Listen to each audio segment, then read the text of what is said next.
40-50 interviews दिए, लेकिन हर जगह मुझे रिजेक्शन मिला। मेरी पहली जॉब लगी थी, वो 7,500 रुपये थी। घर-घर मुझे डोरबेल बजा के मुझे आरओ सेल करना था। कई बार क्या होता था कि हम दोपहर को रोने लग जाते थे पार्क में बैठकर कि यार हम एमबीए किया हमने और हम कहाँ जॉब कर रहे हैं। जिस गुड़गांव में मैंने घर-घर जाके आरओ बेचे थे, उसी गुड़गांव में हमारी कंपनी का हेड ऑफिस है।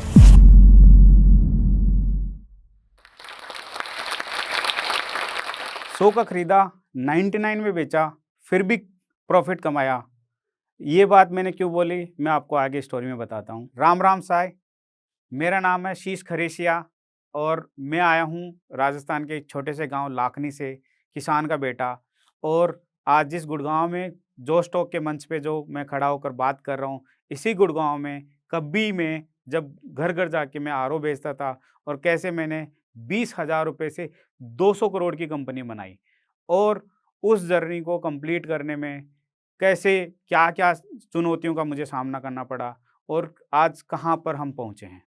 ये बात है 2002-3 के लगभग की, जब मैंने ये सपना देखा था कि मुझे किसी कंपनी में मैनेजर बनना है। मैं और मेरे दोस्तों के साथ में बैठा हुआ था बस स्टैंड पे। मैंने देखा एक बंदा सूट बूट पहना हुआ एक कार से उतरा और उसे देखकर मुझे लगा कि बहुत ही अमेजिंग लग रहा है बंदा। तो हमने अपने दोस्तों से पूछा कि यार ये कौन है? मतलब सबसे अलग, क्योंकि मैं एक गाँव से बिलॉन्ग करता हूँ। राजस्थान के छोटे से गाँव लाखनी विलेज सीकर डिस्ट्रिक्ट में है। तो वहाँ मैंने जब देखा, तो मैंने देखा कि यार ये बंदा सब कुछ सबसे अलग दिखाई दे रहा है। तो मैंने पूछा कि ये कौन है? ये क्या करता है? मुझे लगा ये बहुत बड़ा कोई कलेक्टर है या बहुत गवर्नमेंट जॉब में बहुत ऊँची पोस्ट पे होगा। क्योंकि हमने कभी ज़िंदगी में ही नहीं सुना था कि कोई प्राइवेट सेक्टर भी होता है और उसके अंदर सूट बूट पहन के कोई बंदा ऐसे रहता है। तो मेरे एक दोस्त ने बोला कि ये किसी कंपनी का मैनेजर है और उसी दिन मैंने ठान लिया था कि यार मुझे भी ऐसा ही दिखना है, मुझे भी ऐसा ही बनना है। उसके बाद में मैंने देखा कि ये सब कुछ बनने के लिए क्या किया जाता है। तो फिर मैंने अपने दोस्तों से पूछा, तो उन्होंने बोला कि यार प्रोफ़ेसर से बात करते हैं, वो ही ब हमें अच्छे से गाइड कर पाएँगे। तो मैं अपने एक प्रोफ़ेसर के पास में गया, मैंने पूछा कि सर ये मैनेजर कैसे बनते हैं? तो उन्होंने बोला कि बेटा इसके लिए है ना एमबीए करना पड़ता है। तो मेरे पास में थी आर्ट्स और मैंने सर से पूछा कि क्या आर्ट्स वाला भी एमबीए कर सकता है? तो उन्होंने बोला कि हाँ, बिल्कुल, आर्ट्स वाला भी एमबीए कर सकता है। तो फिर उसी दिन मैंने ठान लिया था कि मुझे भी एमबीए करना है और इसके लिए मुझे जो करना पड़ेगा, वो मैं करूँगा। उसके बाद में मैंने देखा कि मुझे एमबीए करना है, तो मैं हर न्यूज़पेपर को देखने लग गया कि एमबीए के लिए क्या-क्या करना पड़ता है, कौन-कौन सी कॉलेज हैं, कहाँ से पढ़ना पड़ेगा, कैसे करना पड़ेगा। और इसके बाद में मैंने अलग-अलग एग्ज़ाम्स दी, कैट-मैट और अलग-अलग इंस्टीट्यूट्स की एग्ज़ाम दी कि कहीं पर सस्ते में मेरा एमबीए के अंदर एडमिशन हो जाए, तो मैं एमबीए कर लूँ और मेरा सपना मैं कंप्लीट करूँ। तो फिर मेरे को सैम्स इंस्टीट्यूट बनारस से एक कॉलेज से मेरे को फ़ोन आया, उस एग्ज़ाम में मेरा सिलेक्शन हो गया था। तो उन्होंने बोला कि यू आर सेलेक्टेड। तो सिलेक्शन तो हो गया था मेरा, मेरा खुशी का ठिकाना नहीं था उस दिन कि हाँ, मेरा सपना कंप्लीट हो रहा है और उस कॉलेज की फ़ीस भी हमारे बजट में थी। तो मैंने अपने पापा से बोला कि मुझे एमबीए करना है, मेरा सपना है, तो मुझे एमबीए करने दिया जाए। तो पापा ने बोला कि बेटा यहाँ पर पटवारी की जॉब कर लो और यहाँ तुम टीचर की जॉब कर लो या उसकी तैयारी कर लो, इसकी तैयारी कर लो। लेकिन मुझे तो एक ही सुरूर चढ़ा हुआ था कि मुझे मैनेजर बनना है किसी कंपनी का, किसी भी हद में जाके। लगभग 8 दिन बाद में हमारे घर में कोई प्रोग्राम था, तो मेरे मामा जी आए, उन्होंने कहा, मेरे पापा को कन्विंस किया कि कोई बच्चा ज़िद करके बैठा है, तो इसको एमबीए क्यों नहीं करवाते? तो मेरे पापा उस दिन मान गए और उस दिन मुझे बहुत खुशी हुई। हाँ, तो अब मेरा एमबीए में सिलेक्शन तो हो चुका था, लेकिन वहाँ पर क्या हुआ, जाते ही मेरा इंट्रोडक्शन इंग्लिश में कि कोई नाम पूछता, कोई क्या पूछता, तो मेरे तो सिट्टी-बिट्टी गुल हो जाती थी वहाँ पर। तो मैं सोचा कि यार मेरे लिए तो ये नई दुनिया है, जहाँ मैं हिंदी में अच्छे से बात नहीं कर सकता, वहाँ पर मेरे से इंग्लिश में what is your name, what is your address, what what is your father is doing, what are your subjects and all, वो सारे क्वेश्चंस आते थे। और मैं हवा-हवा हो जाता था कि मेरे को समझ में नहीं आता था क्या आंसर दूँ। तो लगभग 10-12 दिन बाद में हमारी समर वैकेशंस पड़ी, छुट्टियाँ। तो मैं 15 दिन या 17 दिन की छुट्टियाँ थी, तो मैं सीधा गाँव आया। गाँव आने के बाद में मैंने अपने पेरेंट्स को बोला कि मेरे को जयपुर जाना है और मुझे इंग्लिश स्पीकिंग का कोर्स करना है। तो मैं जयपुर आ गया और मैंने एक इंस्टीट्यूट में एडमिशन लिया। मैंने बोला कि सर देखो मेरे पास में है 15 दिन। अब 15 दिन में मुझे है ना इंग्लिश बोलना है। तो उन्होंने पहले दिन जब मेरे को बोला कि अपना नाम, tell me something about yourself, tell me your name. तो मैं सामने जाकर अपना नाम भी नहीं बता सका इंग्लिश के अंदर। तो मुझे लगा कि यार ये क्या चैलेंज है। तो मैंने टीचर को बोला कि सर मुझे आप कितने घंटे की यहाँ पर कोचिंग होती है? तो उन्होंने बोला 4 घंटे की, 4 घंटे में अलग-अलग हावर में अलग-अलग बैचेज़ हैं। एक पहले पहले शुरुआत से है, दूसरा फर्स्ट मंथ से है, 1 महीना पुराना, दूसरा 2 महीना पुराना, तीसरा 3 महीने पुराना। तो ऐसे करके 4 बैच हैं, तो आप क्या करना चाहते हो? मैंने कहा कि सर मैं पहला बैच भी लूँगा, दूसरा बैच भी लूँगा, तीसरा भी लूँगा और चौथा भी लूँगा। तो उन्होंने एक बार तो मेरी तरफ देखा और उसके बाद में कहा कि ठीक है बेटा, तुम ट्राई करना चाहते हो कर लो।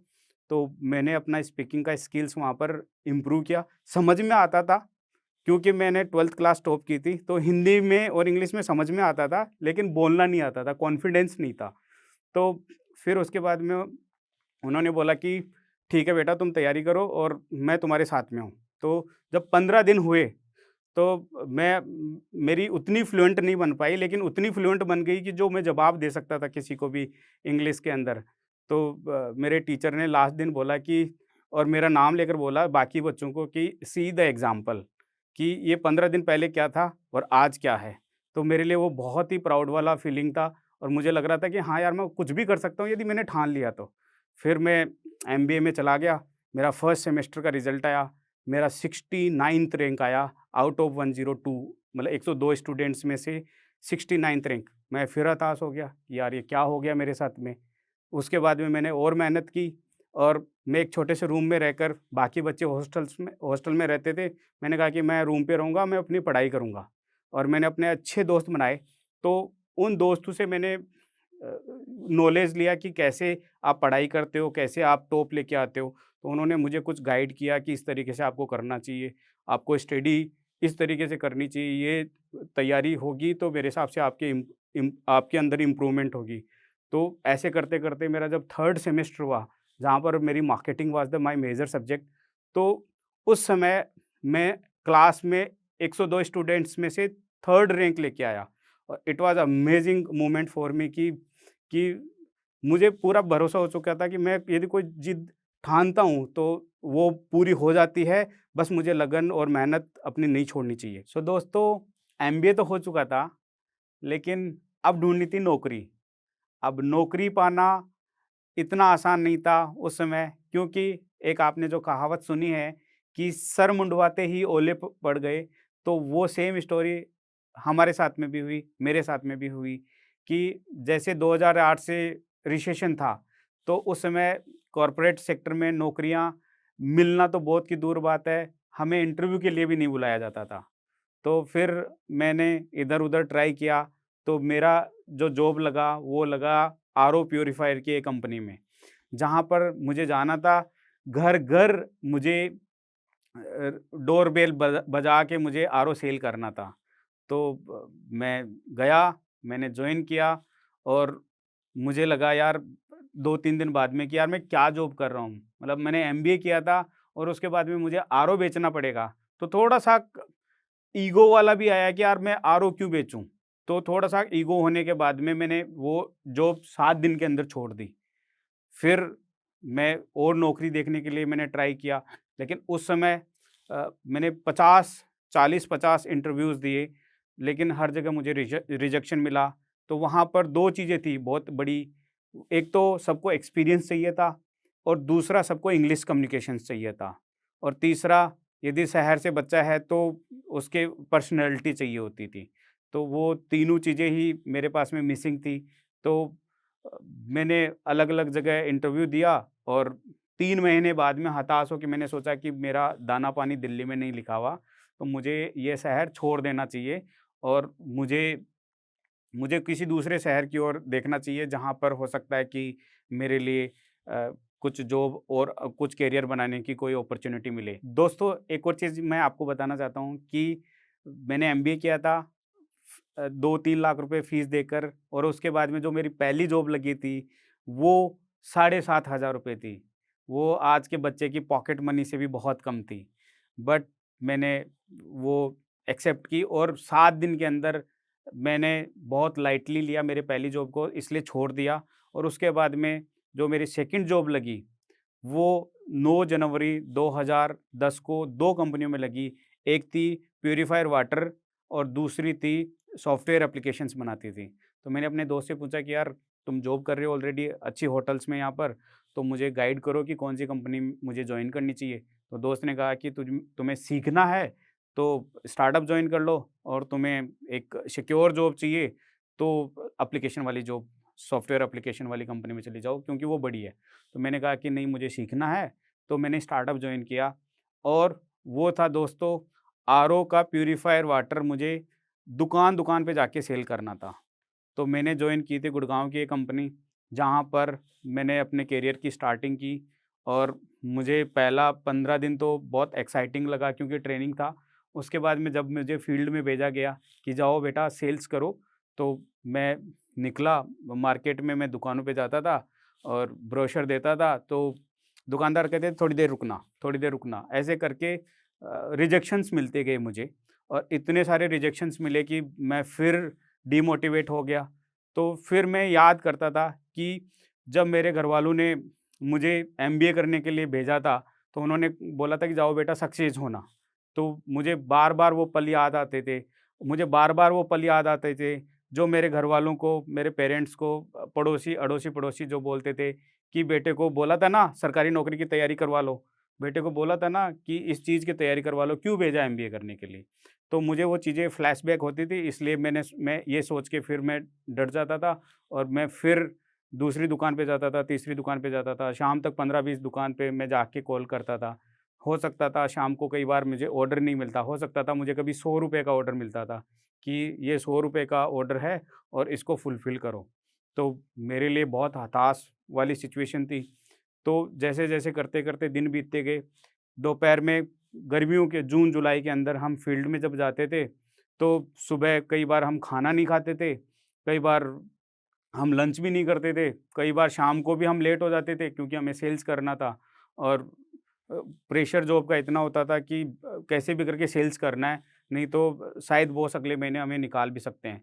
तो इस डर को हम पाल के भी रखते थे, और हम इस चीज़ के लिए भी लगे रहते थे कि हमें कुछ करना है तो हमें रिज़ल्ट देना पड़ेगा। तो इस चीज़ के लिए मैं और मेरे बाकी एक दोस्त को और मैंने बुला लिया बनारस से कि तुम भी आ जाओ, और हम दोनों करते हैं। तो हम दोनों दोपहर के अंदर हम, कई बार क्या होता था कि हम दोपहर को रोने लग जाते थे पार्क में बैठकर कि यार, हम एमबीए किया हमने और हम कहाँ जॉब कर रहे हैं, मतलब कैसा जॉब कर रहे हैं हम, मतलब धूल मिट्टी खा रहे हैं। और मतलब सेल्स तो ठीक है, लेकिन यार इस जॉब के लिए एमबीए किया था। तो पहला आरओ वाला जॉब था, जो घर-घर जाके डोर बजानी थी, बेल बजानी थी, और अब यहाँ पर दुकान-दुकान जाके, मतलब इसी के लिए हमने एमबीए किया था क्या? क्या हमारी यही ज़िंदगी रहेगी? कुल मिला के दोस्तों, जब इतने सारे रिजेक्शंस मिले, उसके बाद में मैंने तय कर लिया था कि लाइफ़ में कुछ तो करना है, क्योंकि जो सपने देखे थे वो इस तरीके से कंप्लीट नहीं होने वाले कभी भी। तो इसकी वजह से उसके बाद में मैंने थोड़ा-थोड़ा रिसर्च करना स्टार्ट किया कि क्या किया जाए। तो मैंने देखा कि बेबी प्रोडक्ट्स का इंडिया के अंदर बूम है। तो मैंने सोचा कि जो बेबी प्रोडक्ट्स की मैंने ब्रांड देखी, तो बहुत सारी ब्रांड्स मैंने देखी, सारी ब्रांड्स इम्पोर्ट होती थी दूसरी कंट्री से। दुकानदार भी ये बोलता था कि इम्पोर्टेड ब्रांड है तो रख लेंगे। तो ये परसेप्शन था दुकानदारों का। तो मैंने कहा कि यार, क्यों ना इंडिया की ब्रांड बनाई जाए, जो इंडिया से बाहर जाए दूसरे देशों में। तो यहाँ पर मैंने सोचा, मैंने ठान लिया था कि मुझे बेबी प्रोडक्ट्स की कोई ब्रांड बनानी है, जो ब्रांड इंडिया की रहेगी, मेड इन इंडिया रहेगी, और लोकल फॉर वोकल जो अभी जो नारा चल रहा है, तो मैंने उसी समय विज़न देख लिया था कि इंडिया की रहेगी और ग्लोबली जाएगी।